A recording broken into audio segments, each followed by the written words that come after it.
The Avram Davidson universe with me and Virgil. We have something new for us today. I'm Bob from Wheel of Genre. Virgil is Virgil from, where are you from, Virgil? I'm from Literally Books, but I That's immigrated. right. Oh yes, to the Avram Davidson universe. Virgil, I'm super excited. So you have suggested these. I'm hoping, are going to be kind of my guru, my guide in this, because I've never read any of these Limekiller stories. I've lied to people saying that I've read them for years, realized that I've never opened this book before in my life, and I'm now reading from a Lied to them. PDF. So I still I love that. You're going I'm around lying for just random years. strangers in the street. I've read these books. Yes, I have something to tell you. Limekiller. I've read them all. It was great. I'm just going to say that right away. You told us that we were going to read this, and you said it was great. It was stunning.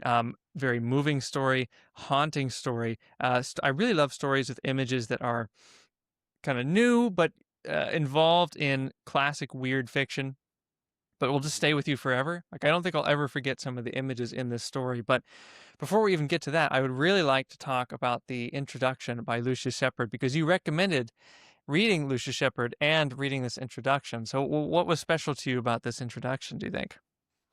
I liked what I liked about this is it's of course it's a little longer introduction. So it's not this isn't just a couple pages. He actually kind of wrote I don't know. It's not exactly an essay. It's more like a I don't know, whatever we call it. It doesn't matter. I wanted to say blog post, but that's not quite right. It's this really great introduction to Avram's work and to Avram and how he encountered him. I think I incorrectly said before that they met in South America, but they didn't. They both spent time in the real country of what is now Belize, I believe, separately, but they met at, I think it was Michigan State.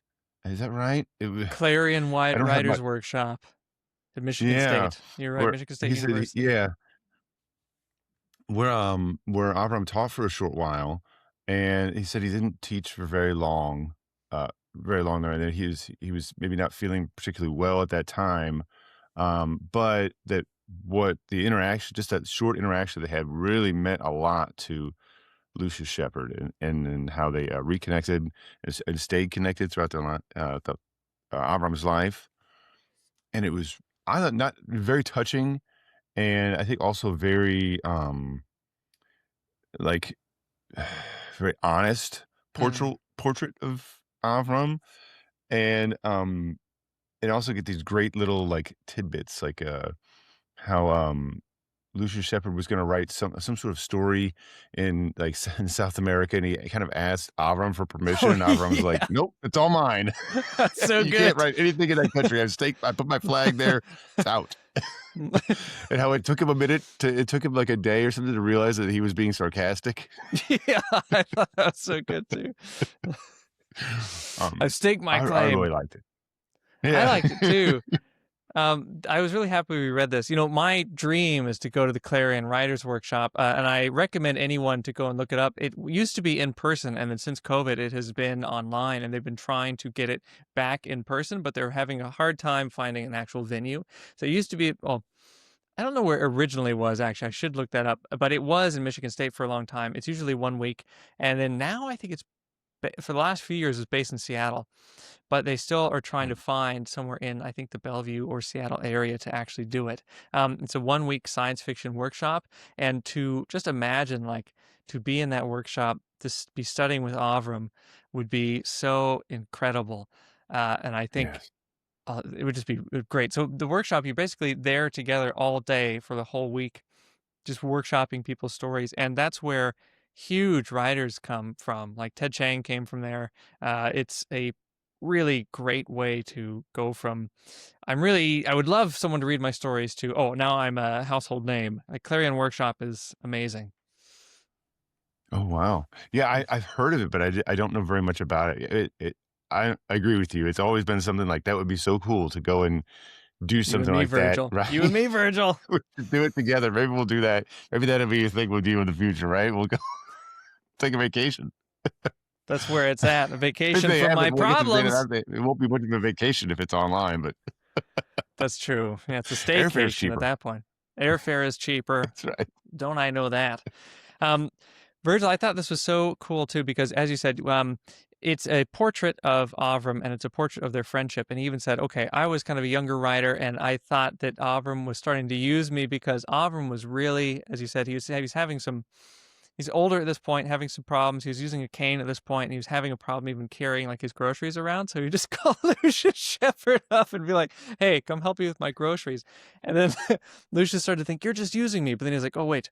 I'm just using you for all of the connections and all of the leadership in my writing. It's like, okay, this is a good friendship. This is what it Yeah, should be like. we're friends. Actually, it uses the wrong Yeah, is not maybe the best word, but I think he realizes that. Yeah, yeah. I think it was really interesting to see that's how much of an impact Avram had on his life, and even that he went to like go and help him move groceries and learned a lot from his writing style. And I think it's funny too because he gives so many interesting like windows into Avram's personality at this time. He says he told jokes whose he told jokes whose invalid form in classical references more often than not puzzled those who heard them, and he was given to quoting passages from Virgil in the Latin whenever exasperated. In many regards, he was a man of unbending principle. That sounds pretty fun. yeah. I like that image too of him quoting the poet Virgil in Latin, like Also, just when he's like when he's angry. exasperated. Like Yeah. what an interesting eclectic thing to do for somebody to do. I love that. It's like okay, it's like I want to be friends with this guy. Like I don't know what you just said about me, or what Yeah. you're making Virgil say about me. Are you cursing me with ghosts? Are you possessing me with the long dead Latin poet? Um, Yeah, so it's interesting to see their relationship, and it's also interesting. Lucius Shepard said this is the absolute pinnacle of Avram's writing, is the Limekiller stories, and he talks about a few reasons why. He's saying that the way that Avram writes, he has a really interesting way of describing this. He says that it's like a twitch and a shift and a sun dazzle across the light of his prose, like the chop of his prose. And he says that the Limekiller stories, you are simply dropped into the exceptionally active mind of the narrator and twitched along from thought to thought. Something like the way a sun dazzle will appear to be shifted from point to point on the surface of water, slopping against the pitch-coated pilings of a pier in Avram's own Point Pleasance. So this idea of like these overlapping waves, the light glinting in them, and somehow it carries meaning to you while you're reading because you get tiny glimpses of what's going on. You get kind of characters reflecting back on different things that inspired them to say what they've just said. It does feel like the chop of water and light. Yeah, definitely. I and just sort of thinking about this story, well, I guess we're talking about the introduction now, but definitely I agree with Mm. with Lucius Shepard. I have something I want to say about it too, but well, I'll wait till we get to the story. Okay. Okay. So then hold That's to build suspense. I don't know why. some suspense. Ooh. It's not that great. Maybe I've I'm already built it up excited. too much. I'm suspended. Fair enough. I think, yeah, so Virgil and I, we're going to do this introduction video that's about the introduction because we want to do many of the Limekiller stories, and we thought it'd be interesting to look at Lucius Shepard describing how interesting these stories are, and then also Avram's mindset when he was writing. So he was traveling in what was not called Belize at that point, but what would be called Belize today, Virgil? It Is that was correct? British Honduras is what Ah, it was. British Honduras at the time. And then Avram has taken that and changed it to British Hidalgo. okay. So that's the British Hidalgo is a fictionalized version of British Honduras, but now called Belize, Okay. I believe. Or it was at the time of this introduction. I believe it's Belize. Okay, so we're in Belize, Belize. but British Hidalgo, and now, the fictional British Hidalgo, and we're in a place called Orange Walk. And Lucius Shepard was saying that when he traveled in these places, it was long after, I guess, or, around the same time as Avram was there, but I guess long after like the kind of feeling of the British Hidalgo stories, because he says now in Mhm. Belize, it's either like two separate kind of places. There's like real Belize, which was going through many, many problems at the time when Lucius Shepard was visiting, and then also just complete tourist traps. So he said that the kind of truth of Belize or British Honduras before is kind of encapsulated or kind of captured in the British Hidalgo stories, in the Limekiller stories. Yeah, you get the impression that at this setting that Avram, this fictional setting that Avram has put us in, it captures like a moment in that country's history Mhm. when it was shifting from what it once was into something else. Mhm. And there's this like these new currents of like different people migrating to this area, different cultures. You have in this story there's people who are seemingly Irish or Scottish and British and from India and from who are native to this area, all these different cultures, people from the Caribbean, all just sort of mixing together in this very interesting way, but not mixing together in like an antagonistic way. Just sort of like all this sort of is very laid back, kind of a backwater, almost literally backwater area, and it's great. It's because it's like it hasn't been discovered yet. Like it's kind of Mhm. an open secret or something. It's like, oh, there's this little area that's like this, and there's interesting things happening there, but it's not really nobody knows about it. It's just sort of this out of the way place.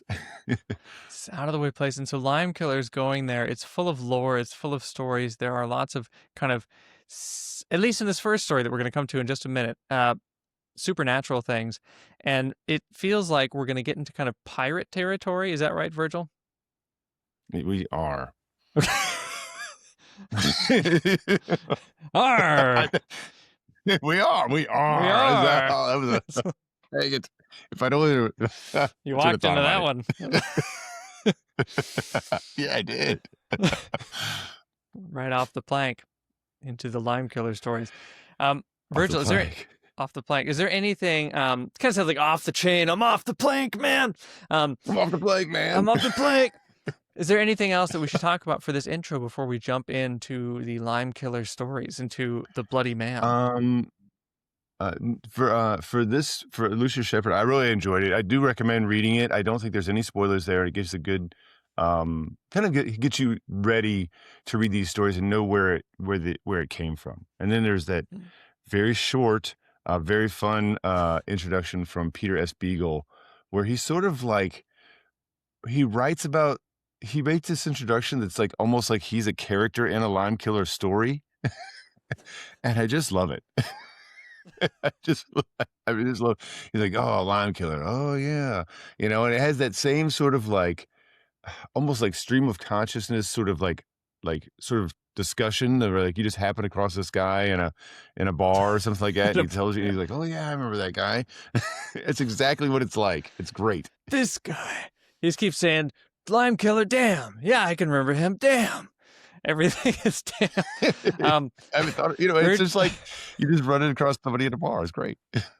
It's excellent. Virgil, I think I'd really like to hear, you have a really interesting connection to talk about Peter S. Beagle.